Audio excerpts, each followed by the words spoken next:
Que honra para nós estarmos na casa do Senhor.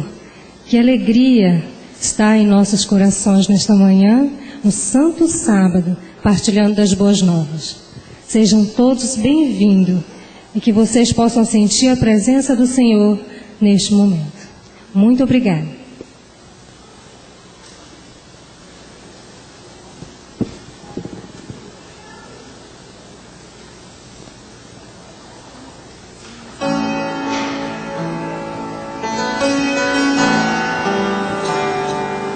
Todos em pé.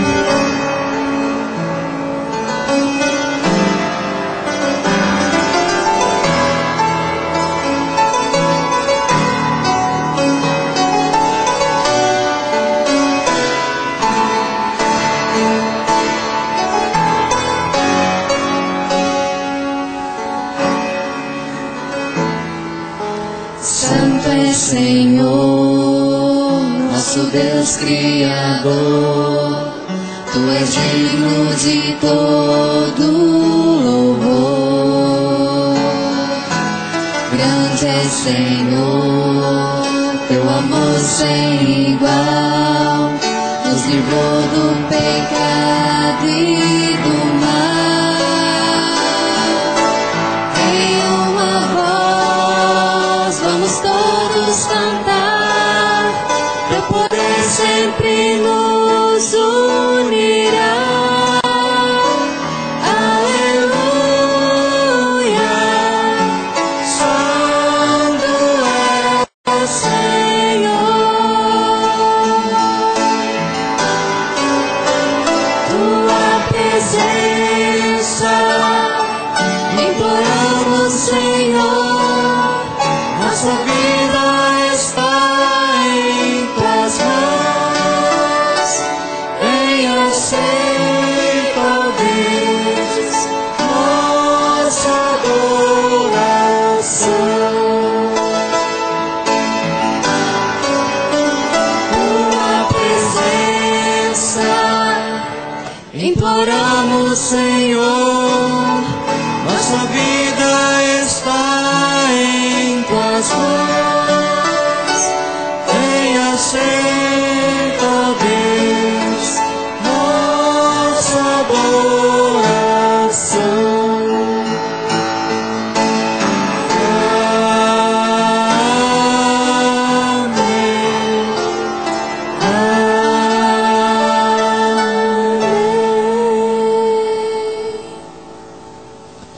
Queremos colocar as nossas vidas no altar do Senhor nesta manhã.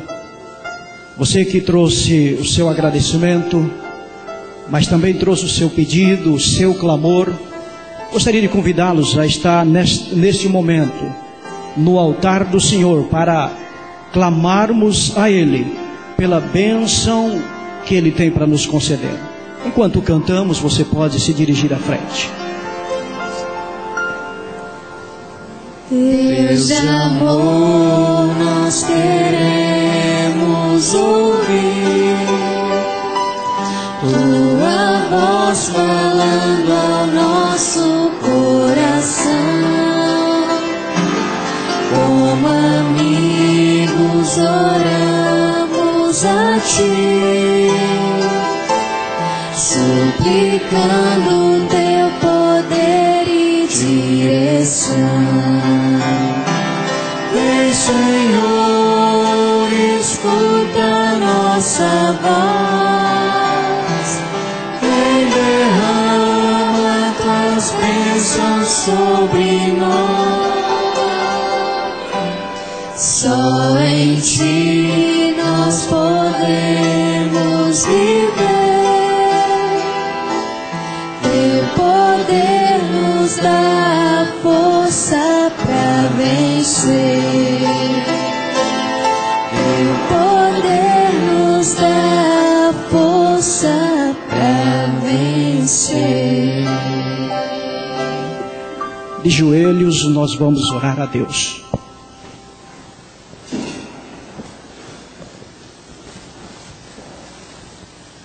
Graças te damos, Teu grande amor, a Tua graça, a Tua misericórdia em nossas vidas. Te louvamos nesta manhã por mais essa oportunidade sagrada de louvar a Ti e Te adorar em espírito e em verdade. Teus filhos vieram nesta manhã colocando as suas vidas no Teu altar. Ó Pai, perdoa-nos, purifica-nos de todo o pecado, para que assim estejamos prontos a receber as bênçãos que o Senhor tem preparado para cada um de nós. Nas nossas alegrias, também nas nossas tristezas. Se alguém trouxe um problema, um clamor, uma prece, Tu conhece cada coração. Ó Pai, lá do alto, atenda esta petição segundo a Tua misericórdia, ó Pai. Que nenhum coração saia daqui vazio, mas que possamos nos alegrar em servir ao Senhor e termos a certeza de que o Senhor responde a nossa prece, termos a certeza de que o Senhor está sempre ao nosso lado. Que o Teu Santo Espírito ocupe esse templo, mas acima de tudo ocupe o nosso coração. Nós nos entregamos em Tuas mãos. Faça-se a Tua vontade em cada vida, em nome de Cristo Jesus. Amém, Senhor. Amém.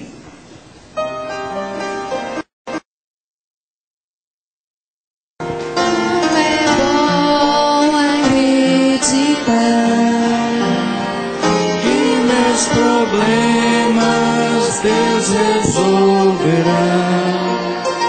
Sua promessa Ele cumprirá. Em Suas mãos vou descansar. Como é bom agradecer as muitas bênçãos que meu Deus me dá. Sua promessa nunca falhará. Em Suas mãos vou descansar. Em Suas mãos vou descansar.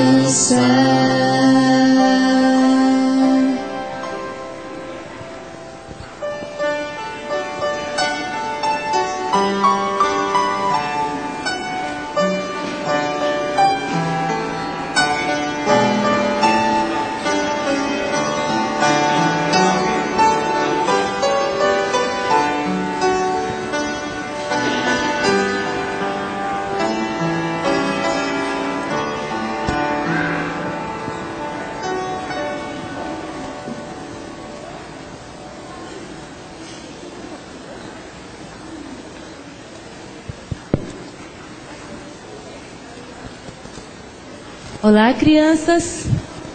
A história que vocês vão ouvir hoje fala de uma menina que não gostava de tomar banho.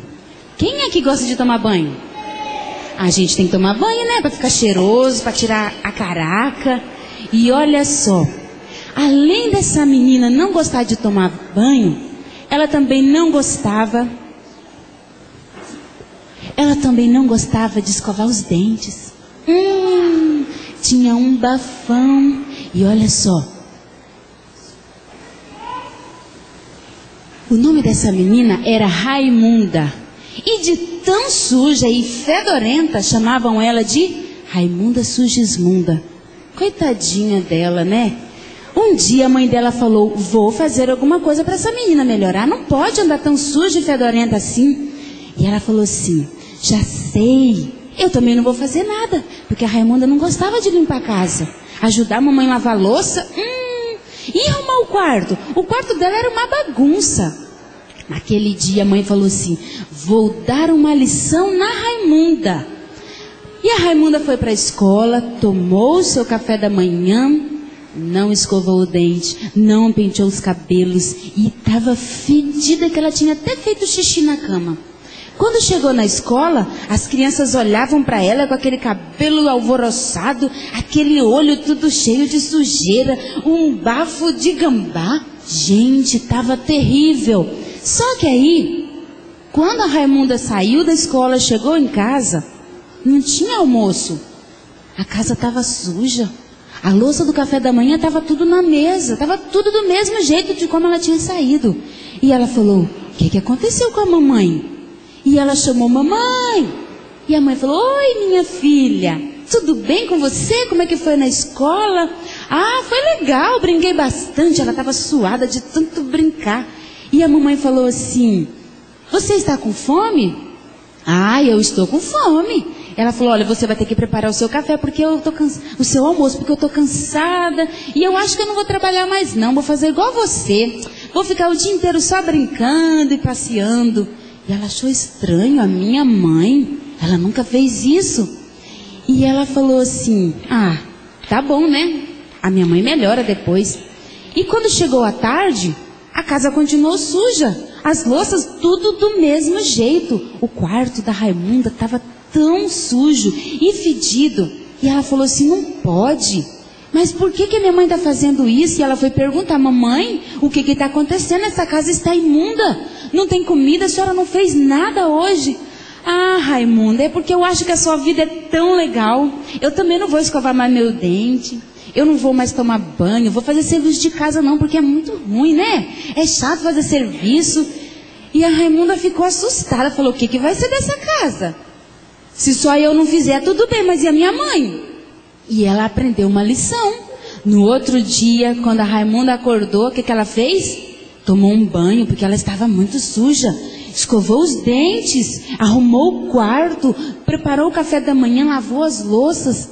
E ela aprendeu que se ela não se cuidar, as pessoas iriam se afastar dela. Ninguém queria conversar com ela mais na escola. Quando chegava na rua, as pessoas se afastavam. Até os cachorros achavam que não estava bom ficar perto dela.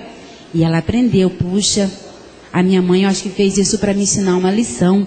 E ela aprendeu, nunca mais ela quis ficar suja.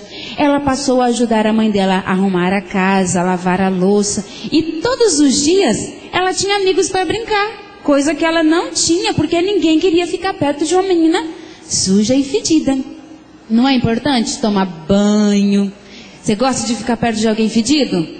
Ah, não. E também a gente não pode tirar sarro de quem é fedido. A gente tem que dar uns conselhos, né? Para a pessoa poder se tocar. Então, olha, quando a mãe pedir, vamos lá, ajuda a fazer o serviço, tem que ajudar, porque a casa tem que estar limpa, a louça tem que estar lavada, mas os filhos também precisam ajudar, né? Então, quem quer ser igual a Raimunda Sugismunda? Não é bom, né? Então, vamos ser crianças limpas e cheirosas, ok? Agora vai ser a história dos adultos. Vocês vão sentar do lado do pai e da mãe e prestar atenção. Vamos lá?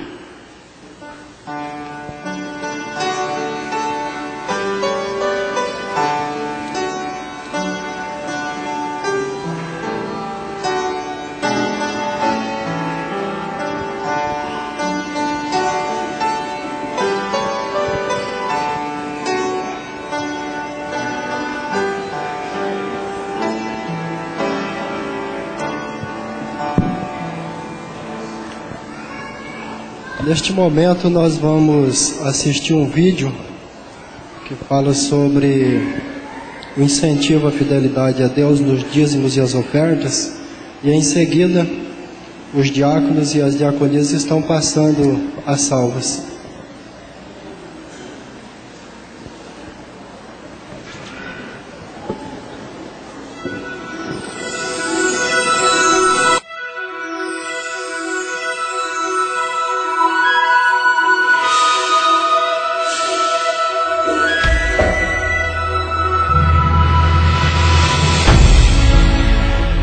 Provai e vede. História de hoje. Sociedade com Deus. Hoje vamos conhecer a história de Zoraide, uma experiência de fé e confiança vinda de Salvador, capital da Bahia. Eu sou professora e frequento a igreja adventista há 35 anos, mas eu não tinha aquele conhecimento profundo a respeito de mordomia. E essa semana de mordomia marcou minha vida, porque todas as vezes que eu saía do culto, eu ia para casa e refletia a respeito das palavras que o pastor falava. E no final da semana, eu resolvi fazer um plano com Deus, um pacto com Deus. Eu disse, eu quero ser sócia do Senhor. E eu comecei devolvendo 28%, não demorou muito, e aí eu coloquei mais 1%, que era um fundo de diversão. Houve o terceiro seminário de enriquecimento espiritual, e ao voltar para minha casa, eu fiquei ponderando, por que eu devolvo 29 e não 30? E dali em diante eu tomei uma posição e devolvo 30% do meu bruto. Eu quero deixar bem claro. Nesse período em que houve o falecimento do meu esposo, a Marinha, que era o órgão dele, só liberou a pensão com 1 ano. Porém, os 29% de Deus, não houve modificação. Eu continuei devolvendo os 29%. Todos os momentos eu vi a Deus colocando pessoas para eu trabalhar para que eu pudesse ter aquela manutenção que eu precisava naquele período. Eu comecei com uma renda. Hoje, praticamente, eu digo que tenho 3 rendas. A minha aposentadoria, que eu sou professora do Estado, tenho a pensão do meu esposo integral e tenho minhas aulas particulares. Eu digo que eu sou uma privilegiada, porque morar em Salvador, com a área ainda de Mata Atlântica e uma lagoa, eu me considero uma privilegiada. Deus me colocou ali não porque eu tenho que morar em um lugar melhor. Deus me colocou com um objetivo, de eu ser uma luz naquele local. Que dificuldade nós como cristãos temos de dizer a Deus, a minha vida te pertence, porque nada daqui nós vamos levar. E aí, vou dizer, houve uma completa transformação, não somente na minha vida espiritual, mas também na minha vida material. Eu tenho o maior sócio, que é Deus, e não quero trocar por sócio nenhum. Irmãos, no Salmo 34, versos 8 diz, provai e vede que o Senhor é bom. Eu provei, e vale a pena confiar e ser fiel a Deus. Entrega total a Deus. Foi a escolha de Zoraide. Você não gostaria de fazer o mesmo? Adoremos agora ao Senhor com os dízimos e as ofertas, demonstrando nosso reconhecimento e gratidão.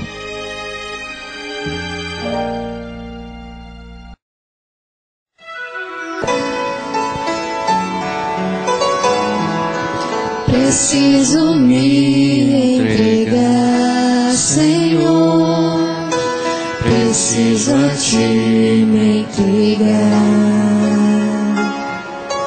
Preciso ouvir Tua voz a me falar.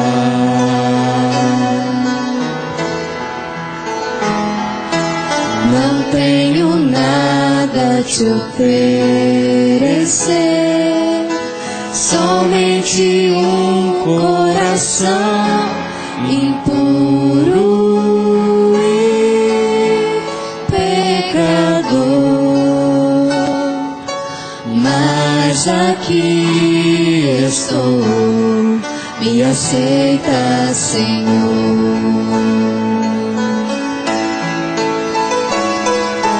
Toma os meus pensamentos, meus dons e meus bens.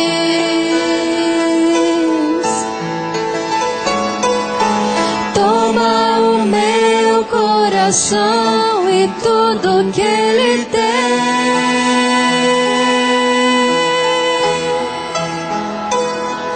Renova, Senhor, meu viver. Derrama em mim Teu amor. Quero pra sempre servir-Te por onde for.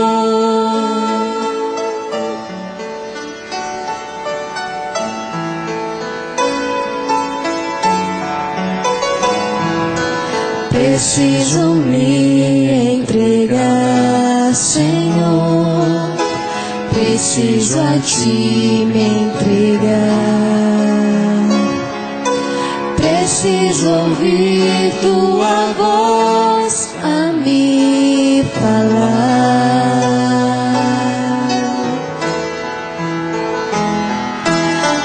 tenho nada a te oferecer, somente um coração impuro e pecador. Mas aqui estou, me aceita, Senhor.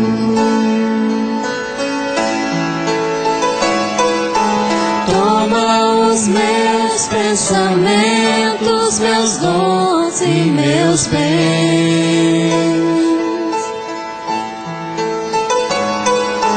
Toma o meu coração e tudo que ele tem.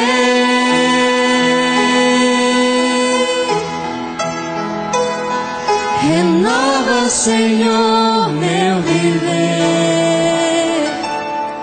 Derrama em mim teu amor. Quero pra sempre servir-te por onde for.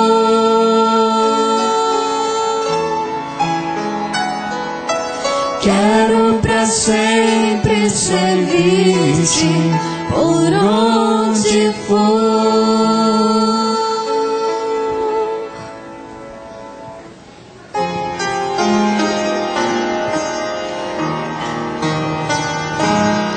Entregamos ao Senhor nossa vida em tuas mãos, devolvemos com amor, humildade e gratidão. Amém.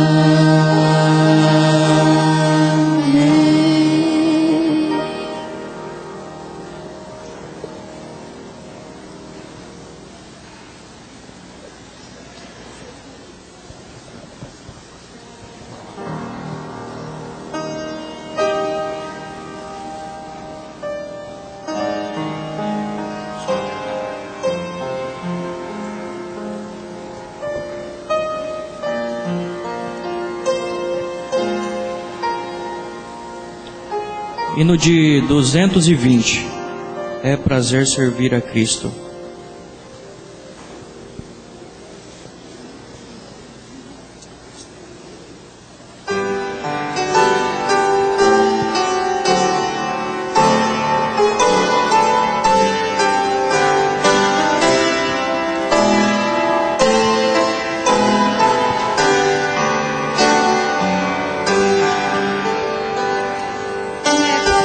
Servir a Cristo nesta vida terreal, enche a vida de louvores, de alegria divina.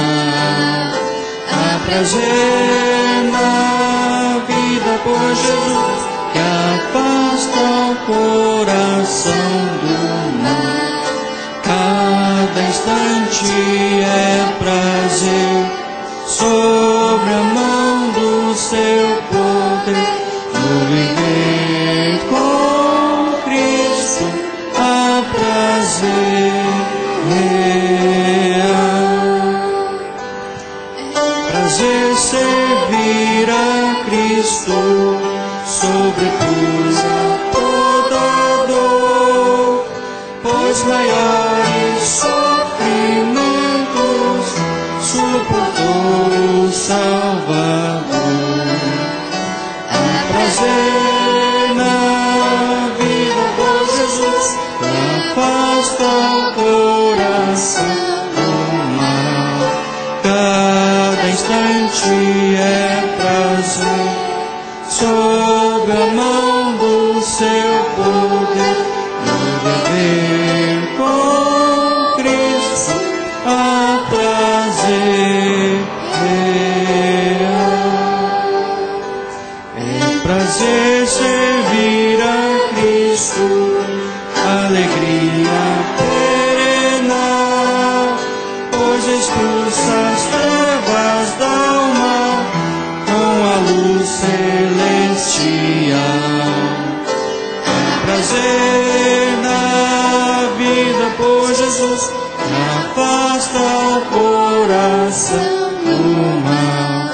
Cada instante é prazer, sobre a mão do seu poder. No viver com Cristo há prazer real.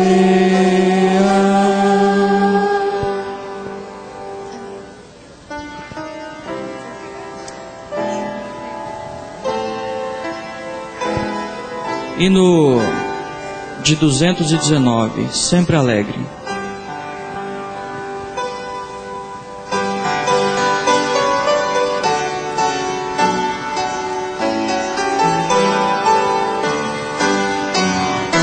Seja o coração alegre, sempre transbordar louvor, pois o nosso Pai Celeste mostra-nos o seu amor. Sempre alegre, é o viver do bom cristão. Oh, que regozijo pleno brota-lhe da salvação. Os proteção nas lutas, Deus nos torna pela mão. Sua sempre eterna graça dá-nos força na aflição. Sempre alegre, é o viver do bom cristão. Oh, que regozijo pleno brota-lhe da salvação. Sempre guiará os justos com amor em sua luz. Juntos iremos todos ao amado e bom Jesus. Sempre alegre, é o viver do bom cristão. Oh, que regozijo pleno brota-lhe da salvação. Muito obrigado, irmãos, amigos que colaboraram, os meios de comunicação que colaboraram, onde nós podemos ir de casa em casa levando a grande esperança. Obrigado pelo seu esforço, ter dedicado o seu tempo para esse trabalho. Que Deus esteja te coroando de bênçãos. Nós temos algumas equipes que também saíram nas linhas e ainda continuarão hoje nas linhas levando a grande esperança. Agradecemos assim de coração pelo empenho da igreja. Que Deus abençoe, que cada um possa estar motivado. Amanhã, outro grande programa, esteja motivado, irmãos, para esses programas especiais da igreja. E que nós possamos sempre estar motivados para esse trabalho, que é um trabalho gratificante para com Deus e para com o nosso próximo também. Isso nos alegra, poder servir ao Senhor, fazendo um pouquinho para a causa de Deus, não é? Você se lembra do versículo da lição de hoje, o verso principal? Se você não se lembra, abra sua Bíblia em 1 Pedro, capítulo 2, o verso 9. Eu quero repetir esse verso com a minha querida igreja nesta manhã. 1 Pedro 2,9: Vós, porém, sois raça eleita, sacerdócio real, nação santa, povo de propriedade exclusiva de Deus, a fim de proclamardes as virtudes daquele que vos chamou das trevas para a sua maravilhosa luz. Irmãos, que elogio que é este verso para a igreja de Deus.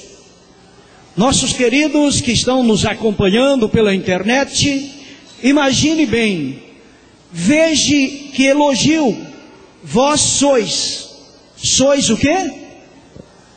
Sois o quê, irmãos? Nação santa. Mais o quê? Raça eleita, sacerdócio real, povo de propriedade exclusiva de Deus, a fim de proclamar as virtudes daqueles que vos chamou das trevas para a maravilhosa luz. É um grande elogio de Deus. Você é uma nação, faz parte dessa nação, você é um sacerdote, você foi chamado para ser exclusivamente de Deus. Que privilégio!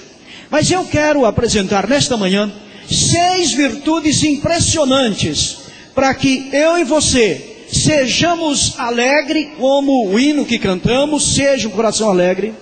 6 virtudes importantes para que nós sejamos essa nação eleita, sejamos esse sacerdócio real. Olha, 6 virtudes impressionantes. E uma das primeiras virtudes que eu quero mostrar para a igreja nesta manhã é simpatia. Quantos aqui são simpáticos? Não levante a sua mão, deixa quietinho. Simpatia é importante para nós vivermos bem. Simpatia faz bem para a saúde. Simpatia faz bem em todos os lugares. E não custa nada, não é mesmo, irmãos? Não custa nada. Simpatia é um requisito essencial desta nação santa. Se você buscar no dicionário, você vai perceber que simpatia pode significar uma inclinação recíproca entre duas pessoas, ou uma inclinação recíproca entre duas coisas. Pode ser também correspondência. Simpatia, correspondência, afinidade. Mas simpatia também pode ser um benzimento. Mas não é dessa simpatia que eu quero falar nesta manhã. Eu quero falar desta simpatia que pode ser afinidade.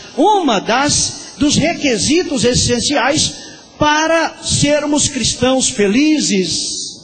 Sabe, Deus, Ele sempre desejou unir o seu povo em simpatia comum, pura afeição.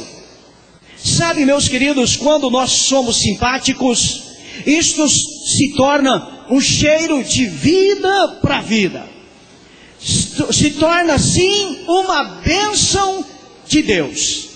Simpatia, meus queridos irmãos, habilita a mim, a você, ser uma bênção de Deus. Olha, precisamos de entender que os cristãos, eles não causam separação, ou não causam muro de separação entre os semelhantes. Os cristãos buscam afinidades. Precisamos de nos ligar uns aos outros e com Deus. A simpatia liga o ser humano, um com o outro, mas também liga o ser humano com Deus. Sabe, Deus, Ele é muito piedoso com os seus filhos. Deus, Ele é muito amorável com os seus filhos. Você já imaginou a simpatia de Deus com os perdidos? Deus ama o filho perdido. Ele suplica ao filho perdido que volte. Deus, Ele enlaça o filho perdido com os seus braços de amor. Deus, Ele cobre o seu maltrapilho andrajo de homem perdido com as suas vestes brancas e limpas. Sabe, meus queridos, Deus, Ele é tão simpático com o ser humano, que Ele coloca o anel, símbolo da realeza, no dedo do filho perdido. Olha, meus queridos irmãos, como Deus é simpático. Você já imaginou Ele chamando o filho perdido, abraçando, colocando roupas novas, colocando o anel em seu dedo, fazendo uma festa de alegria? Ah, meus queridos irmãos, essa simpatia também deve estar no coração do Filho de Deus. Às vezes nós olhamos para o filho pródigo com indiferença. Às vezes olhamos desdenhosamente para um filho perdido, que nós achamos que é perdido. Sabe, às vezes nós fazemos como o fariseu lá da parábola, e dizemos: Senhor, graças te dou, porque eu não sou como os demais homens, eu sou melhor.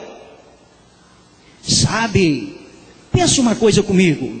Existem muitas almas, meus queridos, que estão aí travando uma luta terrível contra a enchente da tentação. Existem muitas almas, irmãos, que estão sofrendo nas garras do diabo. E, meus queridos, às vezes nós ficamos à parte, como aquele irmão mais velho da parábola, questionando: por que meu pai está tratando tão bem este que era perdido? No coração de Deus anela constantemente esta simpatia pelos seus filhos. E eu e você, meus queridos, devemos também ser simpáticos com aqueles que achamos que é pródigo, com aqueles que achamos que estão perdidos. Também nós devemos ser simpáticos com aqueles que mostram simpatia conosco, claro, com aqueles que nós achamos que são menores do que nós, coisa que não existe para Deus. Ah, meus queridos irmãos, a simpatia faz tão bem para as pessoas que estão no lamaçal do pecado. Precisamos de olhar com uma compaixão por estas almas depravadas, almas culpadas, irmãos, almas sofredoras, almas mortas em ofensas e pecado. Precisamos de demonstrar compaixão para com estas almas. Sabe, a maior desumanidade do homem, meus queridos, a desumanidade do homem para com o homem é o maior pecado de todos os tempos. Desumanidade. E a mensagem desta noite, um dos principais requisitos para que o cristão seja feliz e façam outros felizes, é ser simpático. Simpatia. Muitas vezes, aqueles a quem tratamos com severidade, tratamos às vezes com rispidez, eles se acham presos no jugo da tentação. Satanás, meus queridos irmãos, está lutando com as pessoas, tentando fazê-los presos de sua armadilha, fazê-los presos das suas garras. E quando nós somos ásperos com essas pessoas, somos ríspidos com ela, às vezes isso fazem elas desanimarem. Às vezes nós colocamos elas muito mais baixo em o seu estado psicológico do que estão. Às vezes fazemos elas cair presa do poder tentador. Portanto, Igreja de Rolim de Moura, irmãos ouvintes, queridos ouvintes, necessitamos mais da simpatia de Cristo. Você já pensou nisto? Você já pensou aonde você andar? Com quem você conversar? Aqueles que te cercarem? Você já pensou em ser mais simpático? Que isso vai fazer bem para você e bem para ele? Vai fazer bem para a sua alma, para a sua fé, para a sua espiritualidade? Vai fazer bem para a sua saúde? Vai fazer bem para esta pessoa que às vezes pensamos que estão perdidos, as pessoas que estão perdidas. Almas sofredoras precisam de simpatia. Vamos aprender isso na escola de Cristo. Mas um outro requisito fundamental é a integridade, meus queridos irmãos. Íntegros. A Bíblia fala nesta característica, nesse requisito em vários versos bíblicos. Quando nós buscamos no dicionário, integridade pode significar retidão, inteireza, inocência. Mas uma palavra que representa bem integridade é imparcialidade. Sabe, irmãos, esse requisito, ele é fundamental. Deus necessita de homens e mulheres que sejam íntegros, firmes na integridade.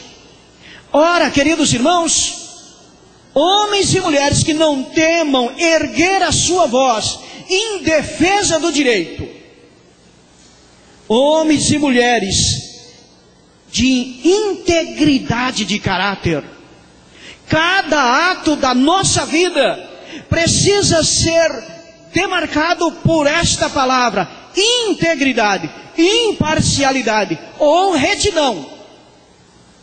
Integridade com a família, integridade com a esposa, com o esposo, integridade com os filhos com os pais, integridade com Deus, com a igreja, integridade no trabalho, integridade nos negócios, retidão nos negócios, queridos irmãos, imparcialidade. Sabe, quando custa integridade, não custa nada. Não custa nenhum centavo sermos íntegros. Oh, quanto Deus quer fazer homens e mulheres íntegros, para que a sua igreja, para que esta nação santa proclame as virtudes daquele que chamou das trevas para a maravilhosa luz. Outro requisito fundamental: primeiro, nós temos, portanto, sermos simpáticos. Segundo, imparcialidade ou integridade. Mas eu tenho um terceiro requisito fundamental: é a união com Deus. Sabe, meus queridos irmãos, esta união com Deus significa uma ligação vital com o nosso Criador. Ligação. Precisamos, meus queridos, ser santificados por esta união, por esta integridade, por esta união com Cristo. Quero dizer, meus queridos irmãos, que santifica-os na verdade, porque a tua palavra é a verdade. Esta santificação na palavra é fundamental. Mas tem pessoas que buscam, conhecem todas as verdades, mas não têm uma estreita ligação com Cristo. A Bíblia, a verdade é fundamental, mas ela nos precisa levar a uma união verdadeira com Cristo. E quando ocorre essa união verdadeira, ela nos faz crescer em conhecimento e em graça. E conhecimento em graça nos leva a ter capacidade de discernir, de sermos simpáticos, de sermos íntegros, de sermos uma nação santa. Deus precisa de seres humanos que compreendam que são necessitados de Deus e que são instrumento nas mãos de Deus. Eu e você precisamos ser instrumentos nas mãos de Deus. Venham as tentações, venham as aflições, precisamos de estar nas mãos de Deus, unido com Deus. E quando essas tentações, essas provações, elas vêm, servem para fortalecer a nossa fé. União com Cristo, as provas vêm e a pessoa cresce espiritualmente, cresce na integridade, na fidelidade e assim por diante.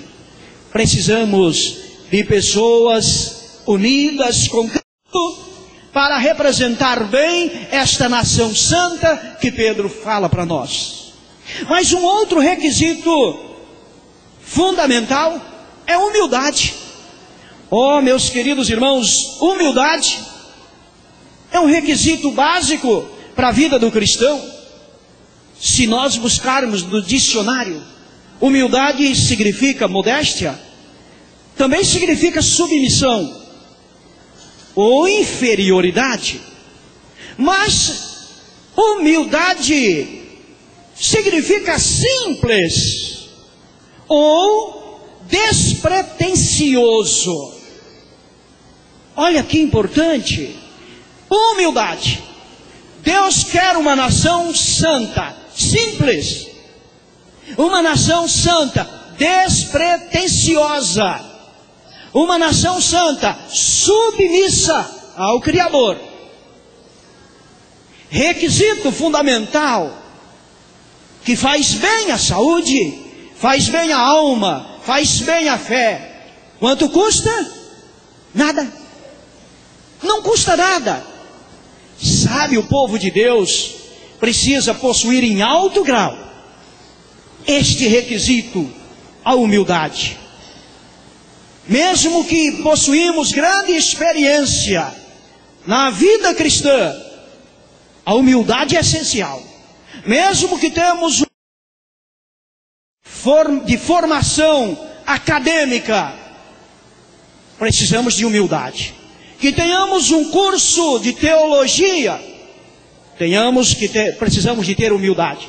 Ou que não tenhamos nada disso, mas Deus nos chama a sermos humildes. Quando Moisés desceu do Monte Sinai, o rosto dele resplandecia.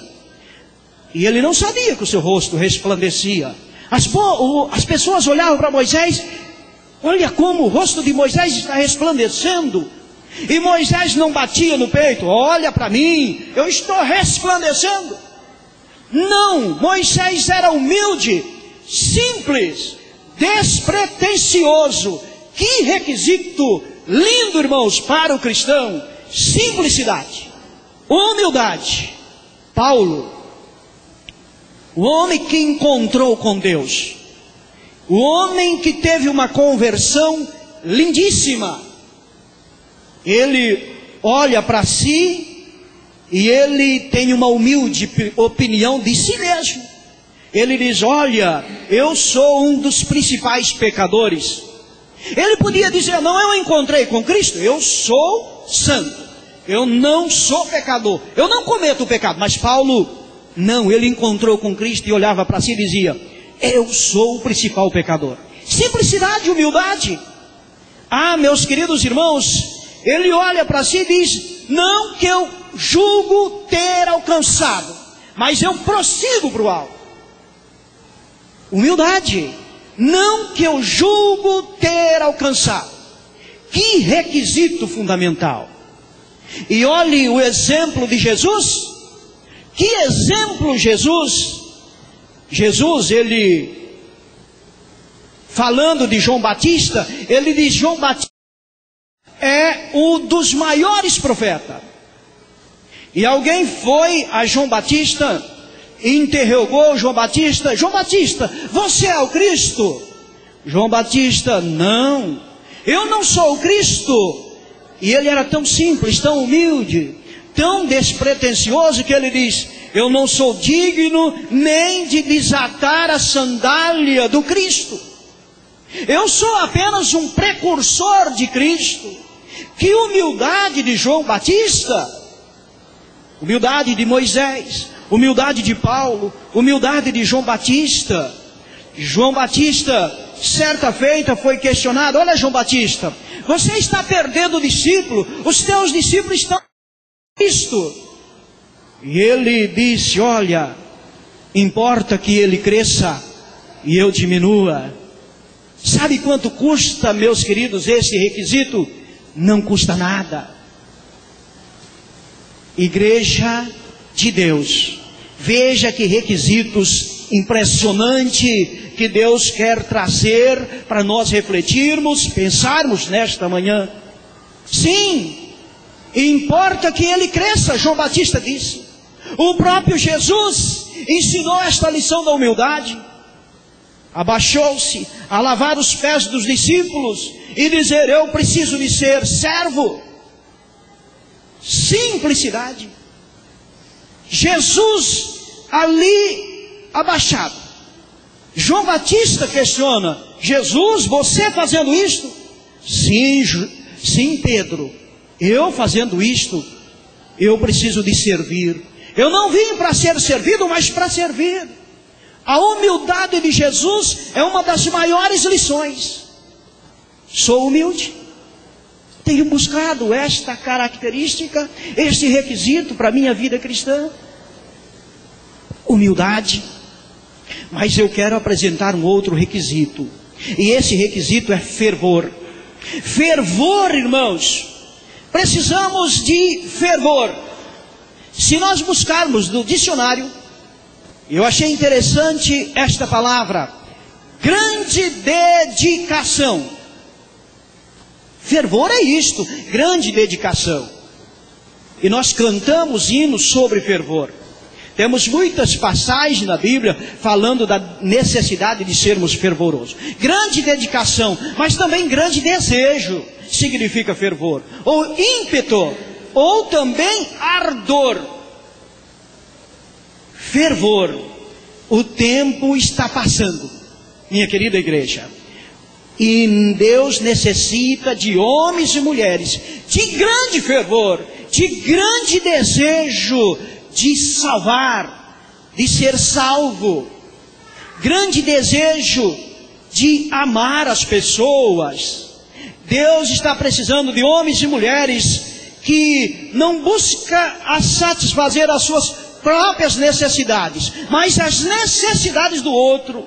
Fervor, irmãos, cantar com fervor, trabalhar com fervor, orar com fervor, cantarmos, irmãos, com fervor, pregarmos e testemunharmos com fervor. Deus não quer homens apagados, opacos na história. Ele quer pessoas fervorosas na sua simplicidade, na sua humildade. O povo precisa de ouvir da salvação. E esta salvação só pode ir se eu for fervoroso, se eu for dedicado, ter desejo, grande desejo ou dedicação. Deus está chamando você para ser um homem, uma mulher, um jovem, uma criança fervoroso. Precisamos de deixar essa apatia espiritual, meus queridos irmãos, e avançarmos. Sabe quanto custa fervor? Não custa nada. Você não vai precisar de desembolsar nada para adquirir esta característica, fervor. Sabe, meus queridos, um outro requisito, o último dos requisitos que eu quero apresentar nesta manhã, é coerência. Coerência é um requisito da nação santa. Sim, meus queridos irmãos, requisito fundamental. E quando você busca uma explicação para coerência, o dicionário diz que significa harmonia ou acordo. Ou ainda, coerência significa não contraditório. Coerência, nós não podemos ser unilateral ou contraditório. Às vezes, nós pensamos que temos aprendido na escola de Cristo, mas nós precisamos, meus queridos irmãos, aprender na escola de Cristo este requisito da coerência. A coerência, ela nos ajuda muito em todos os aspectos da nossa vida. Precisamos de aprender. Sabe, irmãos, tem pessoas que são ativos, são zelosos, mas são orgulhosos. Aí é complicado, não é, irmãos? Nunca aprenderam na escola da humildade. Mas existem pessoas, meus queridos irmãos, que conhece pouco do poder transformador da graça. Conhece pouco. Tem o nome de cristão, o nome de adventista do sétimo dia, mas conhece pouco. Aí ele se torna egoísta, crítico, áspero. Aí é complicado. Mas ele tem o nome de cristão. Existem outros, meus queridos, que não têm o coração concentrado no Salvador. São cristãos, mas o coração não está concentrado em Cristo.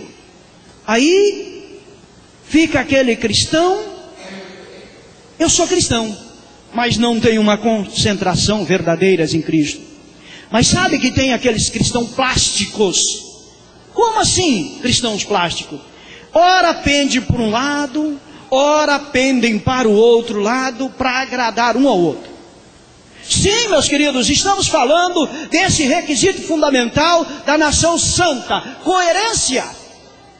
Seja, não contraditório. Precisamos de ser coerente. Uma questão, uma conduta incoerente, irmãos, ela endurece o coração e estreita o espírito do cristão. Uma conduta incoerente, ela endurece o coração e estreita o espírito do cristão. As ações incoerentes tornam-se pedra de tropeço. Portanto, Deus está nos chamando a esse requisito. Seja coerente, para não se tornar pedra de tropeço. Coerência.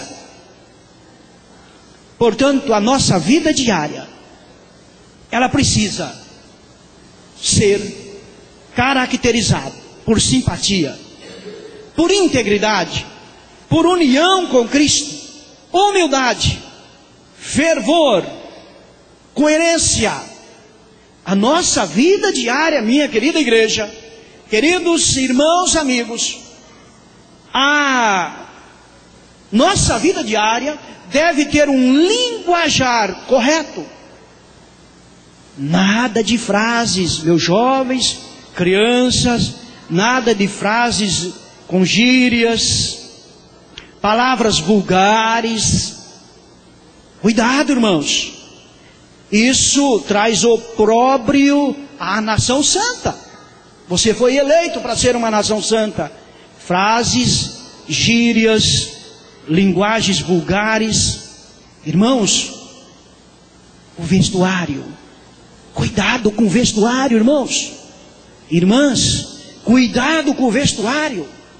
O vestuário da nação santa deve condizer com as características da nação santa.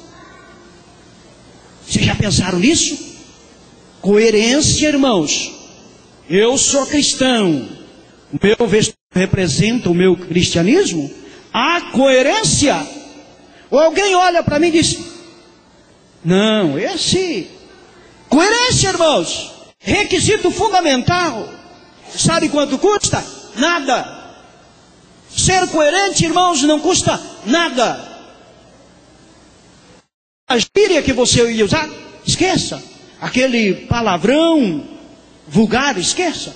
Aquela roupa que você compraria por R$50, mas que ela é escandalosa, você compra uma adequada também com R$50 ou menos. Esforço, irmãos, para atingirmos a norma estabelecida pelas Escrituras.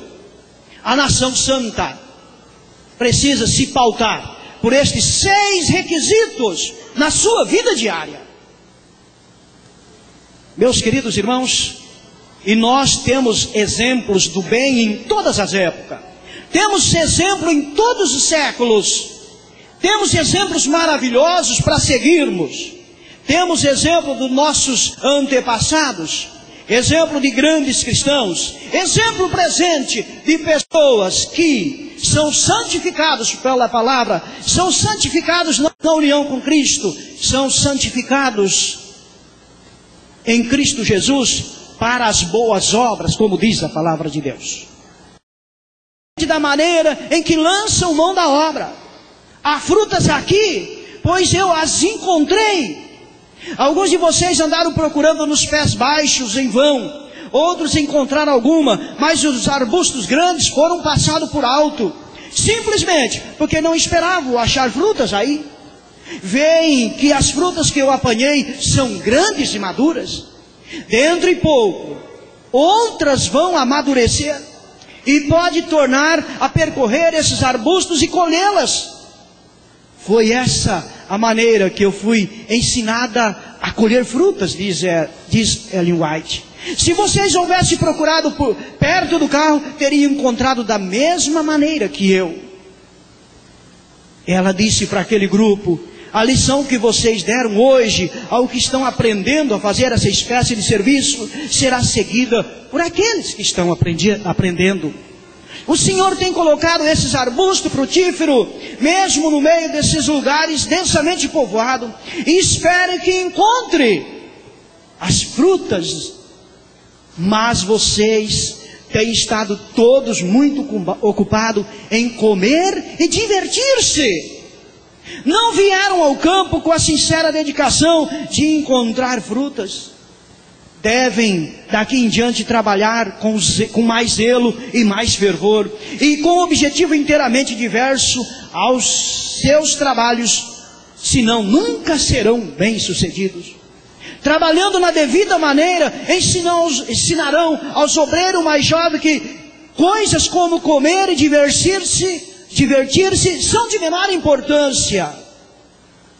Foi difícil trazer o carro de provisão para o terreno, mas vocês pensaram mais nas provisões do que nas frutas que deviam colher e levar para casa como resultado dos seus esforços.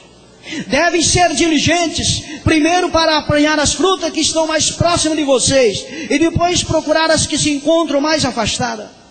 Em seguida, poderão voltar e trabalhar perto, outra vez, e assim serem bem-sucedidas. Ah, meus queridos irmãos, este sonho de Ellen White me impressionou.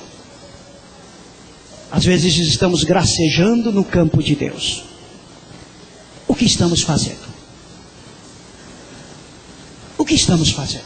Como estamos fazendo o trabalho de Deus?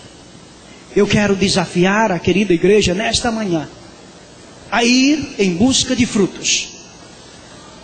Eu quero desafiar a igreja ao estudo bíblico com as pessoas. Eu quero desafiar cada um de vocês a fazer um estudo bíblico. Os frutos, irmãos, não estão lá na China, não estão lá na Índia. Para nós, não. Eles estão bem ao nosso lado. Como é que nós estamos trabalhando? Vocês ouviram bem o relato de Ellen White? É uma maneira: simpatia, coerência, união com Cristo, humildade, integridade, trabalho. Eu quero desafiar a igreja. Eu não vou entregar nenhum estudo bíblico na mão da igreja esta manhã. Deus tem esperado. Ela diz: está chegando a noite.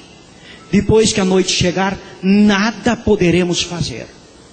Precisamos de fazer enquanto é dia. Nós não poderemos brincar de nação santa.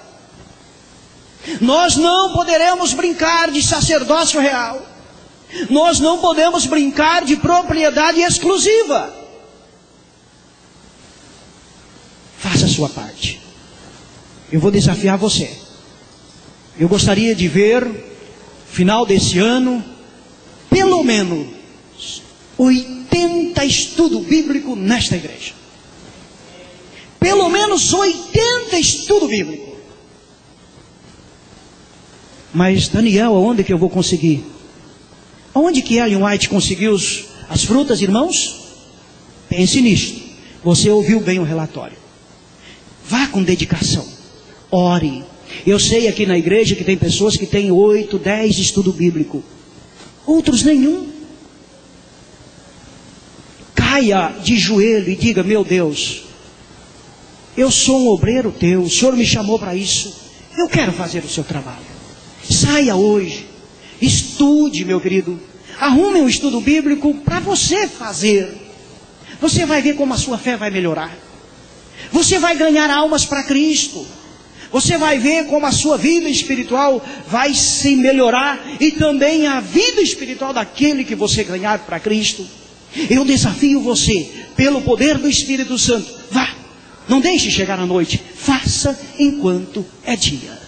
Que Deus nos abençoe. Que Deus nos dê o seu Espírito para esse trabalho. Em nome de Jesus. Amém? Amém.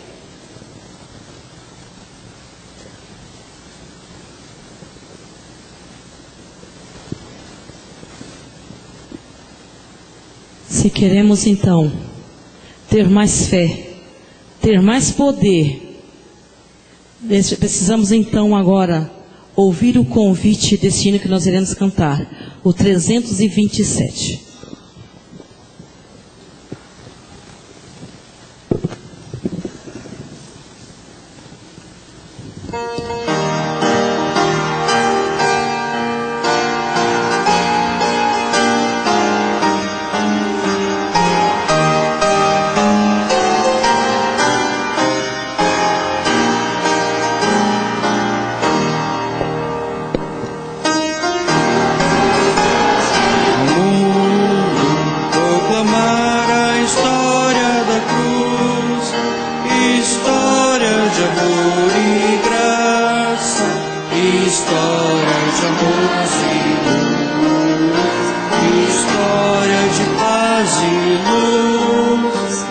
Jesus, nosso Rei, em breve voltará, Rei dos Reis, Senhor.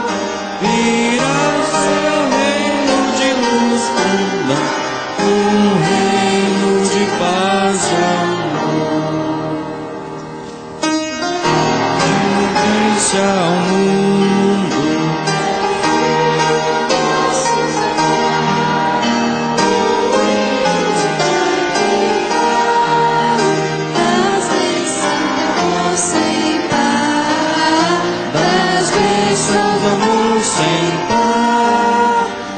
Jesus, nosso Rei, em breve voltará, Rei dos Reis, Senhor.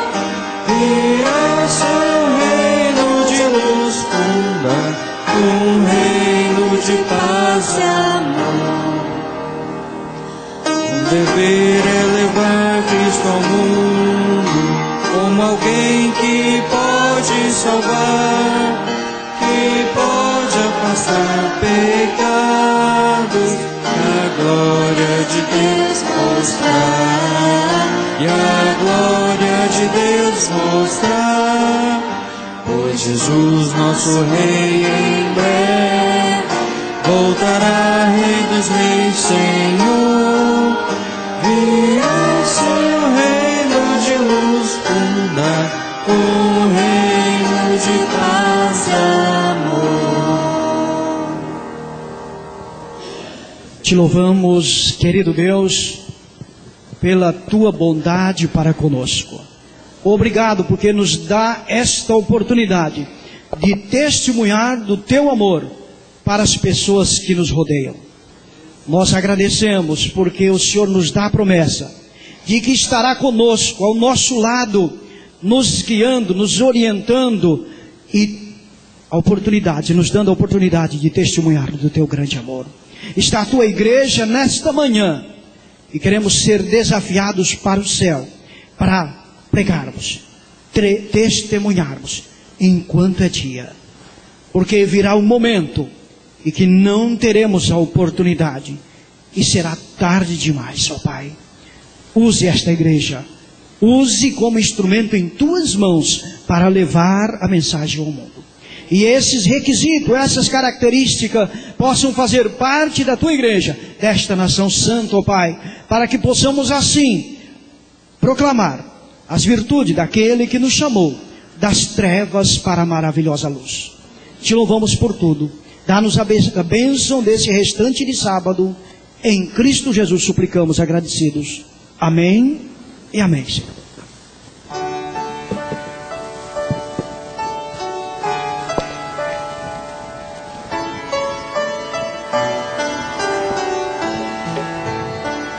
Que o Senhor nos abençoe e que também nos dê a paz. Que o Senhor nos acompanhe agora e sempre. Amém.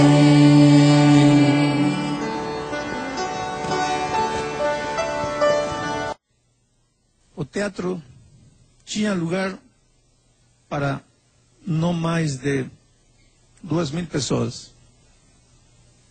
E só em La Habana tínhamos aproximadamente uns 8.000 membros. ¿Dónde iban a caber esses irmãos? E não tinha antenas aqui, como todas as igrejas.